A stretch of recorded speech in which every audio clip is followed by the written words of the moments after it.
사사기 1장. 여호수아가 죽은 후 이스라엘 백성들이 주께 여쭈었다. 우리 가운데서 어느 지파가 제일 먼저 가나안 사람들을 치러 올라가면 좋겠습니까? 주께서 대답하셨다. 유다 지파가 올라가라. 내가 이미 가나안 사람들의 땅을 유다 지파의 손에 넘겨주었다. 그러자 유다 지파 사람들이 자신들과 가장 가까운 시므온 지파 사람들에게 말했다. 우리와 함께 가나안 사람들을 치러 올라갑시다. 우리에게 할당된 땅을 차지하기 위해 당신네들이 함께 싸워준다면 다음번에는 우리가 당신네들 몫의 땅을 차지할 때 함께 싸워주겠소. 그리하여 시므온 지파 사람들이 유다 지파 사람들과 함께 싸우러 올라갔다. 유다 지파 사람들이 공격하자 주께서는 가나안 사람과 브리스 사람을 그들의 손에 넘겨주셨다. 유다 지파 사람들은 베색에서 1만 명을 쳐 죽였다. 유다 지파와 시므온 지파는 베색에서 아도니 베색과 싸워 가나안 사람과 브리스 사람을 뿔뿔이 도망치게 만들었다. 그들은 도망치는 아도니 베색을 뒤쫓아가 사로잡은 후 그의 엄지손가락과 엄지발가락을 잘라버렸다. 아도니 베색이 괴로워하면서 말했다. 내가 70명이나 되는 왕들의 엄지손가락과 엄지발가락을 잘라내고 내 상다리 밑에서 부스러기를 주워 먹게 하였더니 이제 하나님께서 내게 그대로 갚으시는구나. 아도니 베색은 예루살렘으로 끌려가 거기에서 죽었다. 유다 지파 사람들은 예루살렘을 공격하여 그곳을 정복했다. 그들은 칼로 그곳 주민들을 죽이고 성에 불을 질렀다. 그 후 유다 지파 사람들은 산악지대와 남부 지역과 서부 낮은 지대에 살고 있는 가나안 사람들을 치기 위해 내려갔다. 또 유다 지파 사람들은 헤브론에 살고 있는 가나안 사람들을 쳐서 세세와 아이만과 달메를 쳐 죽였다. 이전에는 헤브론이 기랏 아르바라고 불렸다. 또 유다 지파 사람들은 거기서 드빌로 나아가 그곳에 살고 있는 사람들을 쳐 죽였다. 드빌의 옛 이름은 기랴세벨이었다. 그때에 갈렙이 말했다. 누구든지 기랴세벨로 올라가서 그곳을 점령하는 사람에게는 내 딸 악사를 주겠다. 그러자 갈렙의 동생인 그나스의 아들 온니엘이 기랴세벨로 올라가 그곳을 점령했다. 그래서 갈렙은 자기 딸 악사를 그와 결혼시켰다. 결혼이 끝나고 악사가 온니엘과 함께 친정을 떠나면서 남편에게 재촉했다. 우리 몫으로 아버지한테 밭을 달라고 해보세요. 악사가 나귀에서 내리자 갈렙이 딸에게 물었다. 악사야, 뭐 필요한 게 있느냐? 악사가 대답했다. 특별히 부탁드릴 게 있어요. 아버지께서 저를 메마른 남쪽 땅으로 시집 보내시니 셈이라도 하나 주세요. 그러자 갈렙은 딸에게 윗셈과 아랫셈을 결혼 예물로 주었다. 모세의 장인은 겐 사람이었는데 그의 후손들이 유다 사람들과 함께 종려나무가 무성하게 우거져 있는 성읍인 여리고에서 올라와 아랏 남방에 있는 유다 광야에 이르러 그곳 주민들과 어울려 살았다. 유다 지파 사람들은 자신들과 가까운 사이인 시므온 지파 사람들과 함께 스밧을 공격하여 그곳에 살고 있는 가나안 사람들을 쳐 죽이고 그곳을 완전히 섬멸했다. 그래서 그 성읍은 호르마라고 불리게 되었다. 또 유다 지파 사람들은 가사와 그 주변 지역, 아스글론과 그 주변 지역, 에그론과 그 주변 지역을 정복했다. 주께서 유다 지파 사람들과 함께 하심으로 그들이 가나안 땅의 산악지대를 차지했다. 하지만 평원지대에 사는 사람들은 철로 만든 전차를 지니고 있었기 때문에 그들을 몰아낼 수가 없었다. 모세가 약속한 대로 헤브론은 갈렙이 차지했다. 갈렙은 헤브론에서 아낙의 세 아들을 쫓아냈다. 베냐민 지파 사람들은 예루살렘에 자리 잡고 사는 여부수 사람들을 쫓아내지 못했기 때문에 여부수 사람들은 오늘날까지도 베냐민 지파 사람들과 함께 예루살렘에서 살고 있다. 요셉 집안의 사람들도 베델을 공격했는데 주께서 그들과 함께 하셨다. 요셉 집안의 사람들은 베델에 정탐꾼을 보내어 그곳 사정을 몰래 살펴보게 했다. 베델의 옛날 이름은 루스였다. 정탐꾼들은 성에서 나오는 한 남자를 붙들고 물었다. 이 성읍으로 몰래 들어갈 수 있는 길이 어디인지 가르쳐주면 두둑히 살해해드리겠소. 그 사람은 정탐꾼들에게 길을 가르쳐 주었다. 이후 요셉 집안의 사람들은 그곳 성읍을 점령하고 주민들을 모두 칼로 쳐 죽였으나 길을 알려준 그 사람과 그의 가족은 살려주었다. 길을 알려준 그 사람은 나중에 햇사람들의 땅으로 가서 그곳에 한 성읍을 세우고 루스라고 불렀다. 그곳은 오늘날까지도 루스라고 불린다. 하지만 므낫세 지파 사람들은 베스안, 다아낙, 돌, 이블르암, 무깃도 및 그 주변 지역에 살고 있는 사람들을 쫓아내지 못했기 때문에 가나안 사람들은 그 땅에 계속 눌러 살았다. 이스라엘 사람들은 힘이 강해지자 가나안 사람들에게 강제 노동을 시켰지만 그들을 자기 영역에서 완전히 몰아내지는 않았다. 에브라임 지파 사람들도 게셀에 살고 있는 가나안 사람들을 쫓아내지 못했기 때문에 그곳에서도 가나안 사람들이 에브라임 지파 사람들과 함께 살게 되었다. 스불론 지파 사람들도 기드론과 나할롤에 살고 있는 사람들을 쫓아내지 못했다. 스불론 지파 사람들은 그곳에 살고 있던 가나안 사람들에게 강제 노동을 시켰다. 아셀 지파 사람들도 악고, 시돈, 알랍, 악십, 헬바, 아빅, 르홉에 살고 있는 사람들을 쫓아내지 못했다. 그로 인해 아셀 지파 사람들은 가나안 원주민들과 어울려 살게 되었다. 납달리 지파 사람들도 벳세메스와 베다낫에 살고 있던 사람들을 쫓아내지 못했다.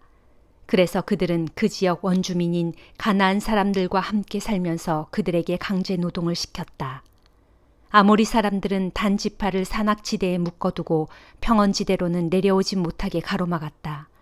아모리 사람들은 헤레스 산과 아얄론, 사알빔에 계속 눌러 살았지만 요셉 집안의 사람들이 강대해지자 그들 역시 강제 노동을 할 수밖에 없었다. 아모리 사람들이 살던 지역은 아그라빔 언덕에서부터 셀라 너머에까지 이른다. 사도행전 5장. 아나니아라는 사람도 자기 아내 삽비라와 의논한 후에 자기 땅을 팔았다. 그런데 아나니아는 땅 판 돈의 일부를 따로 떼어놓고는 나머지 돈을 사도들에게 내어놓으면서 그것이 땅 판 돈의 전부라고 하였다. 이런 사실은 그의 아내 삽비라도 다 알고 있었다. 그러자 베드로가 말했다. 아나니아여, 그대는 어찌하여 사탄에게 마음을 빼앗겨 성령을 속이고 거짓말을 하는 거요? 왜 땅값의 일부를 따로 챙겨둔 거요? 땅을 팔기 전에도 그것은 그대의 소유였고 땅을 판 후에도 그 돈의 처분은 그대에게 달린 일이 아니요. 그런데 어째서 이처럼 거짓으로 행동하는 것이요? 그대는 우리를 속인 것이 아니라 하나님을 속인 것이요. 이 말을 듣자마자 아나니아는 그 자리에 쓰러져 즉시 죽었다. 그리고 이 소식을 들은 사람들은 모두 크게 두려워하였다. 젊은이들이 들어와 아나니아의 시체를 싸서 메고 나가 땅에 묻었다. 3시간쯤 지나 그의 아내 삽비라가 아무것도 모르는 채 들어왔다. 베드로가 그 여자에게 물었다. 그대와 아나니아가 땅을 팔아서 받은 돈이 그게 전부요? 그러자 여자가 대답했다. 예, 그게 전부입니다. 그러자 베드로가 그 여자에게 말했다. 어찌하여 그대들은 서로 짜고 주의 영을 시험하려고 하는 것이요? 보시오, 그대 남편을 묻고 돌아온 젊은이들이 지금 막 문 밖에 와 있소. 그대도 그들의 손에 또한 실려나갈 것이요. 바로 그 순간 그 여자도 베드로의 발 앞에 쓰러져 죽었다. 젊은이들이 들어와 여자가 죽어 있는 것을 보고는 그 시신을 메고 나가서 남편 곁에 묻었다. 온 교회는 물론이고 이 이야기를 전해 들은 사람마다 모두 큰 두려움에 사로잡혔다. 사도들은 사람들 가운데 많은 기적과 놀라운 일들을 행했다. 그리고 믿는 사람들은 모두 한마음이 되어 성전 안에 솔로몬 행각에 모이곤 했다. 사람들은 믿는 사람들을 크게 칭찬하면서도 감히 그들 속에 합류할 생각을 내지 못했다. 그럼에도 주님을 믿는 남녀의 숫자는 점점 더 불어나 큰 무리를 이루게 되었다. 사람들은 병자들을 들것이나 자리에 뉘어 거리로 메고 나와 눕혀놓았다. 베드로가 지나갈 때 그의 그림자만이라도 그들에게 덮이기를 바라서였다. 또 예루살렘 근처의 여러 동네에서도 사람들이 병자들과 악한 귀신에게 사로잡혀 고통스러워하는 자들을 데리고 나왔는데 그들은 모두 고침을 받았다. 그러자 대제사장과 그의 일당인 사두개파 사람들은 시기하는 마음이 가득 차서 사도들을 붙잡아다가 감옥에 가두었다. 그런데 그날 밤 주님의 천사가 나타나 감옥 문을 열고 사도들을 밖으로 데리고 나오면서 말했다. 가라, 성전으로 가서 사람들에게 이 새 생명의 말씀을 남김없이 모두 전하여라.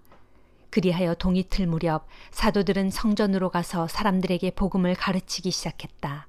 한편 대제사장과 그 일당이 도착하여 이스라엘의 장로들로 구성된 공회를 소집한 후에 감옥에 갇혀 있는 사도들을 데려오라고 사람을 감옥으로 보냈다. 경비병들이 감옥에 가서 보니 사도들이 감옥에 없었다. 그들은 공회로 돌아와 이렇게 보고했다. 감옥 문도 단단히 잠겨 있고 보초도 문 밖에 서 있었는데 우리가 감옥 문을 열어보니 그 안에 아무도 없었습니다. 이 보고를 들은 성전 경비대장과 대제사장들은 무척 혼란스러워하면서 대체 다음에는 또 무슨 일이 일어날 것인지 두려워했다. 그때 어떤 사람이 들어와서 말했다. 보십시오. 감옥에 갇혔던 그 사람들이 지금 성전에서 사람들을 가르치고 있습니다. 경비대장은 즉시 경비병들을 이끌고 성전으로 가서 사도들을 붙잡아 왔다. 하지만 그들은 사람들이 자신들에게 돌을 던질까 두려웠기 때문에 사도들을 붙잡을 때 폭력은 쓰지 않았다. 그들이 사도들을 붙잡아 와서 공회 앞에 세워놓자 대제사장이 신문했다. 우리가 당신들에게 예수에 대해서는 2번 다시 사람들에게 가르치지 말라고 단단히 일렀지 않았소. 그런데 당신들은 온 예루살렘에 예수의 가르침을 퍼뜨리고 있소. 게다가 당신들은 그 사람이 흘린 십자가의 피에 대한 책임이 우리에게 있다고 뒤집어 씌우고 있소. 베드로와 사도들이 대답했다. 우리는 사람이 아닌 하나님께 복종해야 합니다. 우리 선조들의 하나님께서는 여러분이 십자가에 매달아 죽인 예수를 다시 살리셨습니다. 그런 후 하나님께서는 이스라엘 백성이 회개하고 죄 용서함을 받도록 하시려고 예수를 높이시어 자신의 오른편에 앉히시고 우리의 왕이요 구주로 삼으셨습니다. 우리는 이 모든 일의 증인입니다. 또한 하나님을 따르는 사람들에게 하나님께서 주시는 성령도 그 일의 증인이십니다. 이 말을 듣고 공회 의원들은 크게 격분하여 사도들을 죽이려고 했다. 그때 바리새파에 속하는 가말리엘이라는 사람이 자리에서 일어났다. 그는 율법 교사로서 이스라엘 뭇 백성들에게 존경받는 인물이었다. 그는 자기가 발언하는 동안 잠시 사도들을 밖으로 내보내달라고 요구했다. 이윽고 가말리엘이 동료들에게 말했다.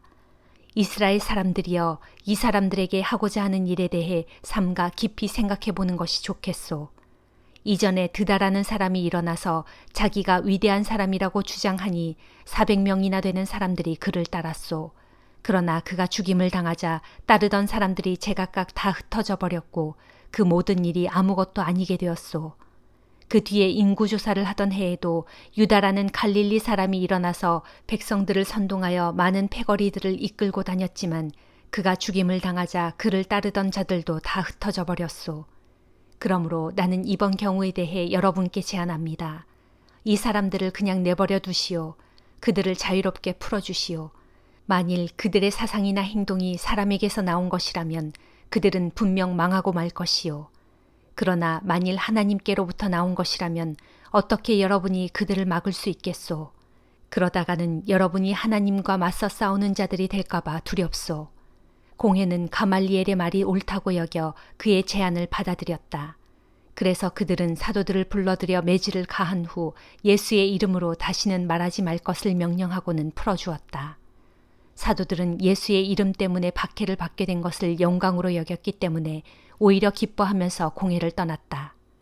이후에도 사도들은 날이면 날마다 성전에 들어가서 그리고 가정집을 일일이 돌아다니면서 예수가 곧 그리스도이심을 널리 가르치고 힘차게 선포했다. 예레미야 14장. 주께서 유다 땅에 임한 가뭄에 관해 예레미야에게 하신 말씀이다. 보라, 온 유다가 슬퍼하고 무 성읍들마다 지치고 초췌한 사람들로 가득하다. 모두가 땅바닥에 주저앉아 크게 탄식하고 울부짖으니 그 소리가 예루살렘에서 하늘로 치솟아오르고 있다. 귀족들은 하인들에게 물을 길어오라고 시키지만 하인들이 우물에 나가도 물을 구할 수가 없다. 그래서 하인들은 빈 물통만 들고 돌아오기가 부끄러워 손으로 머리를 감싼다. 온 땅에 비 한 방울 내리지 않으니 논밭이 쩍쩍 갈라진다. 그러니 농부들은 어찌할 줄 몰라 애만 태우며 탄식할 뿐이다. 방금 새끼를 낳은 들판의 암사슴은 푸른 풀을 찾지 못해 갓 낳은 새끼를 내다 버린다. 들나귀들도 목마름을 참지 못하여 벌거벗은 메마른 언덕 위에 서서 들깨마냥 헐떡거린다. 뜯어먹을 풀이 없으므로 그것들의 눈이 흐릿해져 앞을 제대로 보지 못한다. 주여, 우리의 죄악이 우리에 대하여 아무리 불리한 증언을 할지라도 주님의 거룩하신 이름과 크신 영광을 위해서라도 우리를 제발 도와주소서. 진실로 우리의 타락이 크고 우리가 주께 많은 죄를 지었습니다. 그러나 이스라엘의 소망이시여, 환난 때의 구원자이시여, 우리를 살려주실 분은 오직 주님뿐이십니다. 그런데도 어찌하여 주께서는 이 땅에 잠시 머무는 이방 사람처럼 하룻밤 잠깐 묵는 나그네처럼 그렇게 행동하십니까? 어찌하여 주께서는 깜짝 놀라 어안이 벙벙해진 사람처럼 구해줄 아무 힘도 없는 용사처럼 그렇게 행동하십니까? 그러나 주여, 주께서는 어찌하든지 지금도 우리 가운데 계시고 우리는 어디까지나 주의 이름으로 불리는 백성들이오니 부디 우리를 버리지 마소서. 그때 주께서는 이 백성에 대하여 이렇게 말씀하셨다. 그들은 나를 떠나 죄악의 길을 걷기를 좋아하니 그들 스스로 자기들의 발을 한 곳에 묶어두지 못한다. 그러니 나는 그들을 받아들일 수 없다. 이제 나는 그들의 죄악을 더 이상 두고 보지 아니하고 그들의 모든 죄를 다 기억하여 그들에게 벌을 내리겠다. 주께서 내게 또 말씀하셨다. 예레미야야, 너는 이 백성에게 은총을 베풀어 달라고 내게 더 이상 기도하지 말아라. 이제는 그들이 아무리 금식하며 부르짖어도 내가 더 이상 그들의 소리를 듣지 않겠고 그들이 아무리 많은 번제물과 곡식 예물을 나의 제단에 갖다 바쳐도 내가 더 이상 그것들을 받지 않겠다. 도리어 나는 그들 위에 칼과 기근과 전염병의 재앙을 보내 그들을 다 멸하기로 작정하였다. 그때 내가 이렇게 아뢰었다. 아, 참으로 슬픈 일입니다. 오 주여 보소서, 이 나라의 예언자들은 이 백성에게 예언하기를 이 나라에는 영영 전쟁도 없고 기근도 없을 것이다. 주께서 이곳에 확실한 평강을 주실 것이다 하고 있습니다. 그러자 주께서 내게 말씀하셨다. 그렇게 말하는 예언자들은 내 이름을 빌어 거짓말을 하고 있는 것이다. 나는 그들을 보낸 적도 없고 그런 말을 하라고 명령한 적도 없다. 그런데도 그들은 거짓 환상과 허황된 점술과 온갖 헛된 것들과 자기들 마음속에서 꾸며낸 간교한 속임수들로 너희에게 예언하고 있는 것이다. 그러므로 내가 이런 예언자들을 벌하겠다. 내가 보내지도 않았건만 내 이름을 빌어 이 땅의 백성들에게 예언하기를 이 땅에는 전쟁과 기근이 영영 임하지 않을 것이다 하고 거짓으로 예언하는 자들에 대하여 나 주가 분명히 말한다. 이들 거짓 예언자들은 모두 전쟁과 기근으로 멸망할 것이다. 또 이런 거짓 예언자들의 거짓 예언을 받아들인 사람들도 예루살렘 거리에 내던져져서 전쟁과 기근으로 죽게 될 것인데 그때에 그들의 시체를 묻어줄 사람조차 없을 것이다. 또 그들의 아내와 자녀들까지도 모두 그처럼 비참하게 죽을 것이다. 그렇게 해서 내가 그들의 죄악대로 그들 위에 다 갚아줄 것이다. 그러므로 예레미야야, 너는 이제 그들에게 이렇게 전하라. 이르기를 내 사랑하는 처녀딸 내 백성이 참혹하게 얻어맞아 아주 깊은 상처로 고통을 당하고 있기에 내 두 눈에서는 눈물이 줄줄 흘러내려 밤낮으로 그 눈물이 그치지 않는다. 내가 들녘으로 나가면 칼에 맞아 죽은 사람들의 시체가 곳곳에 널브러져 있고 성읍 안으로 들어오면 기근으로 굶은 채 여기저기 병들어 죽어가는 사람들 뿐이다. 제사장들과 예언자들도 어찌할 바를 알지 못하고 온 땅을 이리저리 떠돌며 헤매고 있다 하여라. 주여, 주께서는 유다를 완전히 버리셨습니까? 주의 마음이 진정으로 시온을 미워하시는 것입니까? 어찌하여 우리를 치시고 치료해 주시지 않으십니까? 우리가 평안을 바랐지만 어디에도 좋은 것이란 없습니다. 우리가 치료받기를 기다렸지만 사방에는 놀람과 두려움뿐입니다. 주여, 우리가 주님 앞에 우리의 악함과 우리 조상들의 죄악을 모두 인정합니다. 진실로 우리가 주님을 거역하고 주님께 죄를 지었습니다. 그러나 주여, 주님의 거룩한 이름을 위해서라도 우리를 미워하지 마소서. 주님의 영광의 보좌를 욕되게 하지 말아주소서. 우리와 맺으신 주님의 언약을 기억하시고 부디 그 언약을 취소하지 마소서. 온 세상 문 민족들이 섬기는 허무한 우상들 가운데 능히 땅 위에 비를 내릴 수 있는 우상이 어디 있겠습니까? 그렇다고 하늘이 제 스스로 소나기를 내릴 수 있겠습니까? 결코 아닙니다. 우리 하나님 주여, 능히 그렇게 하실 수 있는 분은 오직 주님뿐입니다. 그러므로 우리의 소망도 오직 주님께 있습니다. 그 모든 것을 만드시고 행하시는 분은 오직 주님뿐이시기 때문입니다. 마태복음 28장. 안식일 다음 날 동틀 무렵 막달라 마리아와 다른 마리아가 예수의 무덤을 찾아갔다. 그런데 갑자기 큰 지진이 일어나더니 주의 천사가 하늘에서 내려와 돌을 굴려내고 그 돌 위에 앉았다. 그 천사의 얼굴은 찬란하게 빛났고 옷은 눈부시게 희었다. 이를 보고 있던 경비병들은 겁에 질려 땅바닥에 납작 엎어진 채 죽은 사람처럼 꼼짝도 하지 않았다. 그때 천사가 여자들에게 말했다. 두려워하지 말라. 십자가에 달리셨던 예수를 너희가 찾고 있는 줄을 내가 다 안다. 그분은 여기에 계시지 않는다. 전에 너희에게 말씀하신 대로 그분은 다시 살아나셨다. 그분이 누워 계셨던 자리를 확인해 보아라. 그리고 어서 빨리 그분의 제자들에게로 가서 예수께서 죽은 자들 가운데서 다시 살아나 당신들보다 먼저 갈릴리로 가실 테니 거기에서 그분을 뵙도록 하시오 하고 전하여라. 나는 이 말을 너희에게 전하러 왔다. 그러자 여자들은 서둘러 무덤을 떠났다. 두렵기도 했지만 너무나 큰 기쁨에 가득 차서 제자들에게 그 소식을 전하려고 힘껏 달려갔다. 그때 갑자기 예수께서 여인들 앞에 나타나 말씀하셨다. 평안하냐? 여인들은 엎드려 예수의 발을 붙잡고 경배를 드렸다. 그때 예수께서 말씀하셨다. 두려워하지 말라. 가서 내 형제들에게 즉시 갈릴리로 가라고 전하여라. 그러면 거기에서 그들이 나를 만나게 될 것이다.